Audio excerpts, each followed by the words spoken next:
নমস্কার সুপ্রিয় বন্ধুরা, দেখছেন এই মুহূর্তের আবহাওয়ার গুরুত্বপূর্ণ খবর। আজ 28 জুন শুক্রবার। দক্ষিণবঙ্গে প্রবল বৃষ্টির সতর্কবার্তা থাকছে।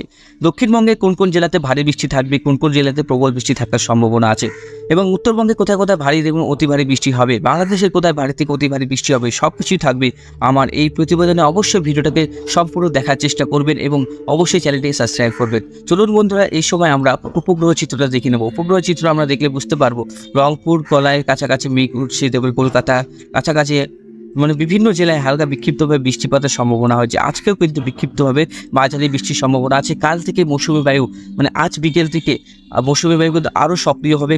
আজ বিকেলের পর থেকে কিন্তু বৃষ্টিপাত কিন্তু হওয়ার সম্ভাবনা আছে দক্ষিণবঙ্গে। কোন কোন জেলায় আছে চলুন এক নজরে আমরা দেখে নেব। ভিডিওটাকে বেশি বড় করব না। এদিকে বরিশালের কাছে মেঘলা আকাশ, কলকাতার কাছাকাছি মেঘলা আকাশ, সম্পূর্ণভাবে কিন্তু মেঘলা আকাশ নয় এখনও দক্ষিণবঙ্গে, একটু সময় লাগবে। আজকে কিন্তু প্রচণ্ড বৃষ্টিপাত হওয়ার সম্ভাবনা আছে, থেকে কিন্তু পুরো বৃষ্টিপাত হওয়ার সম্ভাবনা আছে। আমরা 28 তারিখে দেখে নেব। আজকে বিকালের পর থেকে কিন্তু বৃষ্টিপাতের পরিমাণটা গোটা দক্ষিণবঙ্গ জুড়েই থাকবে। আজ থেকে কিন্তু শক্তিশালী হবে মৌসুমী বায়ু। মৌসুমী বায়ু শক্তিশালী হওয়ার পর কিন্তু দেখুন আস্তে আস্তে কিন্তু এই বৃষ্টিপাত দক্ষিণবঙ্গে অনেকটাই বেড়ে যাবে। দক্ষিণবঙ্গে আগামী 10 দিনে 200 মিলিমিটারের বৃষ্টিপাত থাকছে।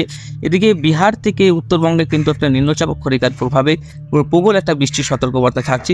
দক্ষিণবঙ্গে কিন্তু বৃষ্টি হবে, দেখুন দক্ষিণবঙ্গেও কিন্তু ভারী বৃষ্টি হবে। দক্ষিণবঙ্গ কিন্তু বাদ পড়বে না। দক্ষিণবঙ্গে তারপরে মালদা, কলকাতা, খড়গপুর, তারপরে ব্যারাকপুর, বিভিন্ন অঞ্চলে উত্তর 24 পরগনা, পুরুলিয়া, বাঁকুড়া, পশ্চিম যে জেলাগুলো আছে তারপরে এদিকে ঢাকা, খুলনা, বরিশালের দিকে কিন্তু ভারী থেকে অতি ভারী বৃষ্টির সতর্কবার্তা থাকছে।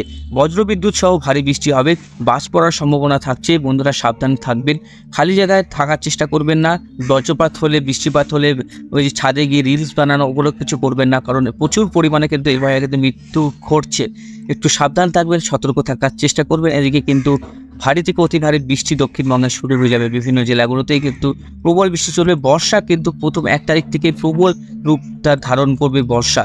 আর বর্ষা কিন্তু লাগাতার বৃষ্টি হবে বন্ধুরা। দেখুন বিক্ষিপ্তভাবে লাগাতার বৃষ্টি হবে, প্রতিদিন বৃষ্টি থাকছে। সুপ্রিয় বন্ধুরা, আপনারা একটু সাবধান থাকবেন, সতর্ক থাকবেন, কারণ বলছি বজ্রবিদ্যুৎ সহ বৃষ্টি থাকছে, তো এর জন্য কিন্তু সতর্ক থাকা অনেকটাই দরকার। 3 তারিখেও কিন্তু বৃষ্টিপাত থাকছে, দেখুন 3 তারিখেও বৃষ্টিপাত থাকছে, 4 তারিখেও কিন্তু বৃষ্টিপাত থাকছে। প্রবল বৃষ্টি থাকছে, দেখুন প্রবল বৃষ্টি দক্ষিণবঙ্গ এবং দক্ষিণবঙ্গের কোনো জেলায় কিন্তু বাদ যাবে না। একদম পুরো খড়গপুর থেকে শুরু করে কলকাতা, শিলিগুড়ি পর্যন্ত আমাদের রাজ্য জুড়েই ভারী বৃষ্টি চলবে, প্রবল বৃষ্টি চলবে।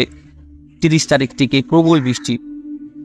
কলকাতা সমগ্র কলকাতার যতগুলো আছে, সাউথ কলকাতা, নর্থ কলকাতা, সমস্ত অঞ্চলে কিন্তু আপনার ভারী থেকে অতি ভারী বৃষ্টি হবে।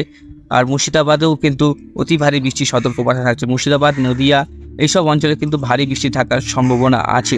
আমরা যেটা ট্র্যাক করতে পারছি, অতি ভারী বৃষ্টি আছে। আমরা দেখে নেব একবার অ্যানিমেশনে কতটা বৃষ্টিপাত থাকছে।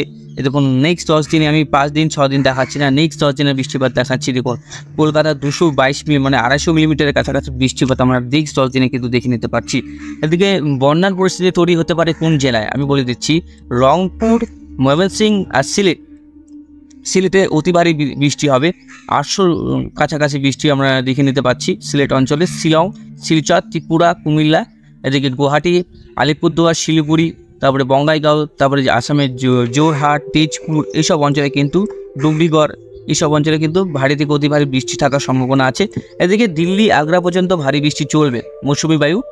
দেখুন দিল্লিতে 212 মিলিমিটার, গোয়ালিয়রে আপনার 350 মিলিমিটার, এলাহাবাদে 400 মিলিমিটার, মুম্বাইতে প্রায় 186 মিলিমিটার, হায়দ্রাবাদে কম, নাগপুরে একটু মোটামুটি, ভুবনেশ্বরে 125, বিশাখাপত্তনমে কিন্তু একটু কম। তাহলে আমরা রেনটা সব থেকে বেশি দেখতে পাচ্ছি এই অঞ্চলটায়, একদম পশ্চিমবঙ্গ থেকে শুরু করে একদম এই অঞ্চলটাতে বৃষ্টিপাত দেখতে পাচ্ছি। আস্তে আস্তে কিন্তু এই দিকটা কভার করবে মৌসুমী বায়ু, তখন কিন্তু বৃষ্টিপাতটা ভালো রকমের আমরা দেখতে পাবো। আমরা এদিকে দেখতে পাচ্ছি আমাদের গোটা পশ্চিমবঙ্গ, বাংলাদেশ অঞ্চল জুড়ে ভারী বৃষ্টির সতর্কবার্তা থাকছে। আর এই বৃষ্টি কিন্তু সেরকম বৃষ্টি হবে না, ভালো বৃষ্টি হবে। কোনো দিন প্রবল বৃষ্টি হওয়ার সম্ভাবনা আছে। এটা আরও পরিবর্তন আসতে পারে, আরও ঝড় বৃষ্টি বেশি থাকারও সম্ভাবনা আছে। এটা একটা এখন দেখুন এটা একটা ফিউচার আপডেট, এটা ঘন্টায় ঘন্টায় কি মিনিটে মিনিটে বদলে যায়। তো আমি সকালে আপডেট দিচ্ছি, বিকালে কিন্তু বদলে যাওয়ার সম্ভাবনা আছে। আমি যতটুকু বলছি আর যতটুকু এক্সপিরিয়েন্সে বলছি, দক্ষিণবঙ্গে কিন্তু যে বিষয়টা ছিল মানে এতটা গরম ছিল, সেই গরম কিন্তু কাটতে চলেছে। যতটা গুমোট ভাব ছিল সেটা কিন্তু কেটে যাবে। আজকের থেকে বৃষ্টিপাতটা বাড়বে। আজকে বিকালের পর থেকে মৌসুমী বায়ু অনেকটাই সক্রিয় হবে দক্ষিণবঙ্গে সক্রিয় হওয়ার পর সে কিন্তু প্রবল বৃষ্টি নিয়ে আসবে দক্ষিণবঙ্গের জেলাগুলোতে। 30 তারিখ থেকে অতি ভারী বৃষ্টির সম্ভাবনা আছে দক্ষিণবঙ্গের জেলাগুলোতে। তারপরে আপনার 3 তারিখও আছে, 1 তারিখেও প্রবল বৃষ্টি আছে, 2 তারিখেও প্রবল বৃষ্টি আমরা লক্ষ্য করতে পারছি। ভালো টাইপের কিন্তু আমরা বৃষ্টি লক্ষ্য করতে পারছি দক্ষিণবঙ্গের জেলাগুলিতে। ভারী বৃষ্টি থাকবে, অতি ভারী, কোনো কোনো জায়গায় প্রবল, আর কোনো জায়গায় আবার মাঝারি টাইপের বৃষ্টি হওয়ার সম্ভাবনা আছে। বিভিন্ন অঞ্চলে বৃষ্টিপাত থাকবে। আপনাদের জেলার আবহাওয়ার পরিস্থিতি অবশ্যই ভিডিওর কমেন্ট বক্সে লিখে জানাবেন, তাহলে আমাদের সুবিধা হবে। অবশ্যই জানান আপনাদের ওখানে বৃষ্টি হচ্ছে কি না। আর আমি আবারও বলছি, বজ্রবিদ্যুৎ থেকে বাঁচার জন্য অবশ্যই যখন আপনারা বাইরে থাকছেন, বজ্রবিদ্যুৎ সহ বৃষ্টি হচ্ছে, অবশ্যই একটা নিরাপদ স্থানে থাকার চেষ্টা করবেন।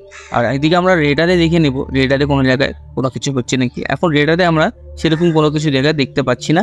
কলকাতার দিকে কিন্তু আমরা রেডারে বৃষ্টিপাত দেখতে পাচ্ছি, খড়দা, কলকাতা, বারুইপুর, আর এদিকে নিউটনের দিকে বৃষ্টিপাত। তারপরে এদিকে বৃষ্টিপাত হচ্ছে কলকাতায় মাঝারি টাইপের এখন বৃষ্টিপাত হচ্ছে, বর্ধমান, তারপরে হচ্ছে গোপীবল্লভপুর, তারপরে হচ্ছে আপনার এখানে কন্টাই আর দীঘার কাছাকাছি, এই সমস্ত অঞ্চলে কিন্তু বৃষ্টিপাত আজকে হওয়ার সম্ভাবনা আছে। উত্তর দিনাজপুরে বৃষ্টি থাকবে, উত্তর দিনাজপুরে বৃষ্টির সম্ভাবনা আরও বাড়ছে আজকের থেকে। আর এদিকে আলিপুরদুয়ারের বৃষ্টিপাত কমলেও কিন্তু আজকের থেকে আবার আলিপুরদুয়ার, কোচবিহারে বৃষ্টিপাতের বেশি সম্ভাবনা থাকছে। আজকের থেকে কিন্তু আবারও পরিবর্তন আসতে চলেছে বিভিন্ন জেলাগুলোতে। তো আপনারা সাবধান থাকবেন, সতর্ক থাকবেন, বৃষ্টিপাত আসছে ভালোই। আর অবশ্যই যেই জেলা থেকে দেখছেন ভিডিও কমেন্টে লিখে জানাবেন। বৃষ্টিপাত শুরু হয়েছে, বৃষ্টিপাত আসছে, আরও ভারী বৃষ্টিপাত হবে। আজকের মতন এখানে সমাপ্ত করছি, বেশি কথা বললাম না, অনেক ছোট করে ভিডিওটা আপডেট দিলাম। সবাই ভালো থাকবেন, সুস্থ থাকবেন। আর কিছু কিছু জেলাতে আজকে 40 থেকে 50 কিলোমিটার গতিবেগে ঝড় হওয়ার সম্ভাবনা আছে পশ্চিমের জেলাগুলোতে। আপনারা একটু সাবধান থাকবেন। পশ্চিমী জেলা থেকে কমেন্ট করবেন, আমি অবশ্যই আপনাদের রিপ্লাই করব। ধন্যবাদ বন্ধুরা।